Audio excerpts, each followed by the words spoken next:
Hello student, তোমরা কেমন আছো? আশা করি তোমরা সবাই ভালো আছো। প্রতাপ একাডেমি কোচিং পরিবারে তোমাদেরকে সকলকেই স্বাগত জানাই। তোমরা যারা কল্যাণী ইউনিভার্সিটির আন্ডারে অল অ্যাফিলিয়েটেড কলেজগুলির মধ্যে 6 সেমিস্টারে পাস কোর্সে এক্সাম দিয়েছিলে, তোমাদের রেজাল্ট কবে আসতে চলেছে? এছাড়াও তোমরা যারা বর্ধমান ইউনিভার্সিটির আন্ডারে 6 সেমিস্টারে পাস কোর্সে এক্সাম দিয়েছিলে, তোমাদের রেজাল্ট কবে আসতে চলেছে? কি গুরুত্বপূর্ণ আপডেট রয়েছে আজকের এই ভিডিওর মাধ্যমে এক্সপ্লেন করব।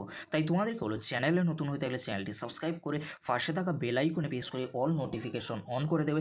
যখনই আমি নতুন কোনো ভিডিও আপলোড করব সবার আগে তোমাদের কাছে পৌঁছে যাবে। কি গুরুত্বপূর্ণ আপডেট রয়েছে আজকের এই ভিডিওর মাধ্যমে আমরা জেনে নেব। চলো বেশি দেরি করব না, শুরু করা যাক। প্রথমেই তোমাদেরকে বলে রাখি, তোমরা যারা কল্যাণী ইউনিভার্সিটির আন্ডারে 6 সেমিস্টারে পাস কোর্সে এক্সাম দিয়েছিলে, এছাড়াও তোমরা যারা বর্ধমান ইউনিভার্সিটির আন্ডারে 6 সেমিস্টারে পাস কোর্সে এক্সাম দিয়েছিলে, তোমাদের রেজাল্ট কবে আসবে? তোমাদেরকে বলে রাখি, তোমাদের রেজাল্ট 17 তারিখের পরে যে কোনো দিন তোমাদের রেজাল্ট পাবলিশ করা হতে পারে। তোমাদেরকে আমি বলে রাখি, এখনও পর্যন্ত ইউনিভার্সিটির তরফ থেকে 6 সেমিস্টারে পাস কোর্সের রেজাল্টের কোনো নোটিশ কিন্তু দেয়নি। যখনই নোটিশ দেবে তৎক্ষণাৎ আমি তোমাদেরকে আপডেট দিয়ে জানিয়ে দেবো। তবে তোমাদেরকে বলে রাখতে পারি, 17 তারিখের পরে যে কোনো দিন কিন্তু রেজাল্ট পাবলিশ করা হতে পারে। তাই তোমাদেরকে চিন্তা করার কোনো বিষয় নেই। 17 তারিখের পরে অর্থাৎ 18, 19, 20, 23, 24, 25 এই 6 দিনের মধ্যে তোমাদের পাস কোর্সের রেজাল্ট পাবলিশ করা হবে। তাই তোমাদেরকে চিন্তা করার কোনো বিষয় নেই।